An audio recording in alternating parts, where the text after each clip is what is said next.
Bismillahirrahmanirrahim. Assalamualaikum warahmatullahi wabarakatuh. Apa kabar anak-anak ibu yang soleh dan soleha? Semoga kalian semua dalam keadaan sehat ya. Tetap gembira, ceria, semangat walaupun kita masih belajar dari rumah. Anak-anak, kita masih di tema 4, globalisasi. Namun kita sudah beranjak ke subtema 3, globalisasi dan digital tanah air.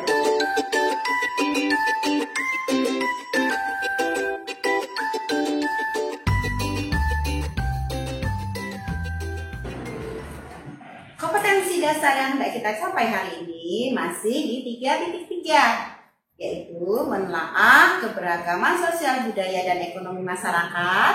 Sedangkan KD 4.3 mengkampanyekan manfaat keberagaman sosial budaya dan ekonomi. Tujuan pembelajaran kita kali ini, setelah melakukan diskusi dan pemecahan masalah bersama orang tua, kalian dapat mengidentifikasi pentingnya sikap positif dalam keberagaman ekonomi, menuliskan sikap-sikap positif dan tindakan yang dilakukan dalam keberagaman ekonomi, menceritakan pengalaman cinta produksi Indonesia, mengidentifikasi pentingnya cinta produk Indonesia, dan mengkampanyekan ajakan cinta produk Indonesia dengan kepedulian yang tinggi. Mari kita ikuti materi selanjutnya. Sikap positif dalam hal keberagaman ekonomi.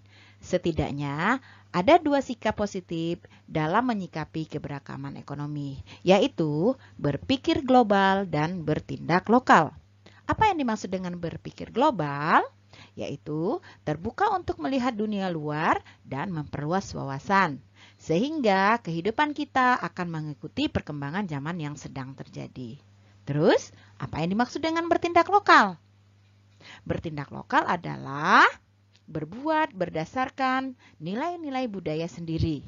Dalam hal ini, budaya masyarakat Indonesia yang lebih mengutamakan nilai-nilai yang terkandung pada Pancasila sebagai pandangan hidup bangsa.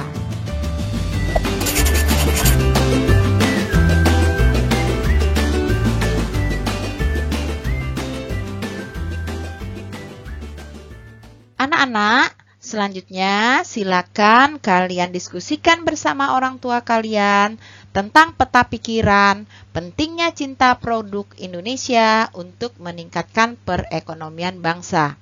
Sebagai panduan, silakan kalian buka buku siswa halaman 107.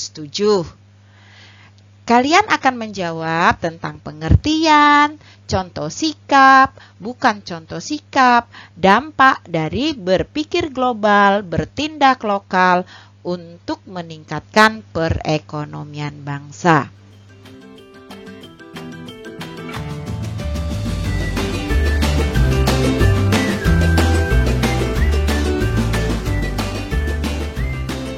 Bagaimana anak-anak? Apakah kalian sudah selesai berdiskusi dengan orang tua kalian tentang pengertian berpikir global, bersikap lokal?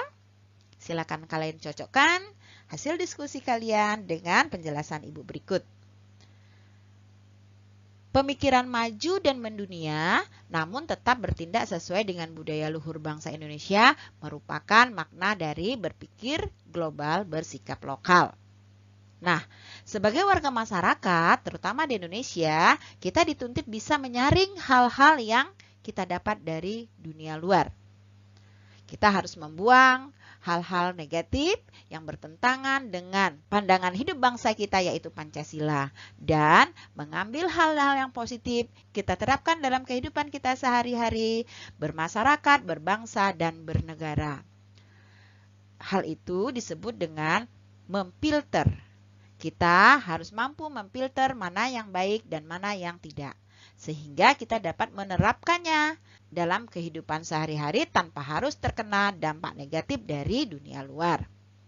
Contohnya mudah, misalnya di dalam negeri, kita memelihara budaya tradisional masyarakat tiap daerah, tetapi hal tersebut bisa saja luntur karena dimasuki budaya luar yang dinilai lebih modern, lebih keren, dan tidak kuno. Dengan istilah apa? Tidak ketinggalan zaman. Padahal melestarikan budaya daerah sendiri sangat penting. Jika tidak dilestarikan, maka generasi muda, generasi yang akan datang hanya sedikit memahami budaya bangsa sendiri atau bahkan tidak sama sekali mengetahuinya. Nah, sebagai masyarakat Indonesia, kita juga dituntut menggunakan Pancasila sebagai filter utama terhadap hal-hal yang masuk dari dunia luar. Pancasila telah menyediakan filter yang sangat pas dengan tetap mengizinkan perkembangan zaman tanpa kehilangan moral dan persatuan. Selain itu, pelajaran agama, pelajaran budi pekerti, kemudian ekskul yang positif itu juga merupakan filter yang baik terhadap masuknya budaya asing yang tidak sesuai dengan bangsa Indonesia. Berikut adalah contoh sikap dan bukan contoh sikap dari berpikir global, bertindak lokal. Semoga kalian dapat menemukan contoh sikap dan bukan contoh sikap dalam kehidupan sehari-hari ya. Contoh sikap. 1. Berbelanja di pasar tradisional. 2. Menggunakan produk dalam negeri. 3. Mengkonsumsi buah dan sayuran lokal. Sedangkan bukan contoh sikap adalah 1. Lebih senang berbelanja di mal atau supermarket. 2. Lebih memilih barang-barang dari luar negeri. 3. Lebih memilih mengkonsumsi buah dan sayuran impor.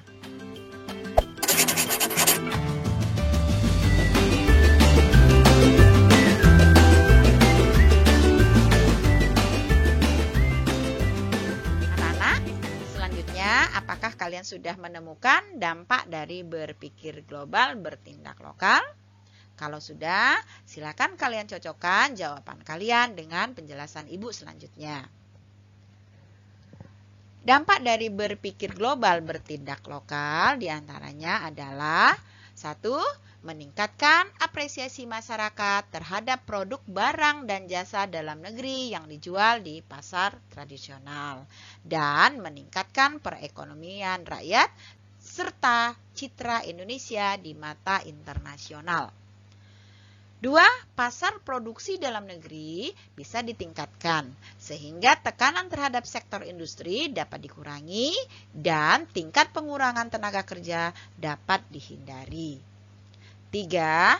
Buah-buahan dan sayuran lokal tetap menjadi raja di negeri sendiri dan mampu bersaing dengan buah dan sayuran impor. Anak-anak, jika kalian cinta terhadap Indonesia, maka mari kita kampanyekan berpikir global, bertindak lokal dengan cinta produk Indonesia. Materi kita terakhir adalah membahas tentang manfaat cinta produksi Indonesia. Apa saja manfaat dari cinta produksi Indonesia?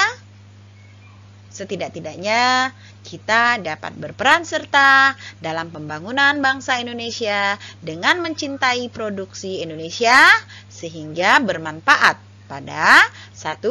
Produk dalam negeri semakin meningkat, 2. Menambah besar skala usaha nasional, 3. Meningkatkan jumlah lapangan pekerjaan, 4. Mengurangi angka kemiskinan dan kriminalitas, 5. Menambah jumlah pendapatan negara atau devisa negara, 6. Meningkatkan pertumbuhan ekonomi negara, 7. Meningkatkan kesejahteraan masyarakat. Bagaimana? Apakah kalian sudah paham dengan pembelajaran kita kali ini? Semuanya dapat memahami pembelajaran tadi ya anak-anak. Baik, selanjutnya kita akan memasuki tugas hari ini. Tugas kita kali ini masih pada soal uraian singkat. Ingat anak-anak, cara mengerjakan soal uraian singkat, pelajari dan baca dulu perintah yang disampaikan. Kemudian Ibu ingatkan kembali, amati video pembelajaran dari awal sampai akhir supaya kita dapat mengerjakan tugas dengan baik dan benar. Demikian anak-anak untuk pembelajaran kita hari ini. Terima kasih atas perhatian kalian. Mari kita tutup dengan sama-sama membaca hamdalah. Alhamdulillahirobbilalamin. Assalamualaikum warahmatullahi wabarakatuh.